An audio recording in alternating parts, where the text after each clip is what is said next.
যে আজ স্বর্গ এসেছে নামে, তাজমহলের শুভ্র পাষাণে বুকটাও অশ্রুকার।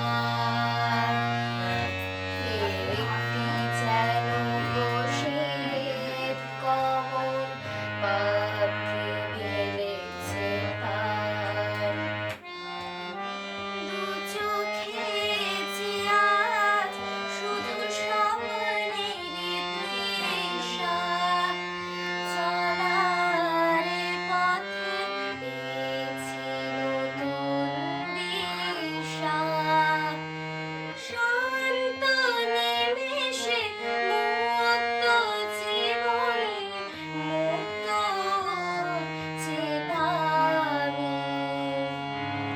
এমন স্বপ্ন কখনো দেখিনি আমি।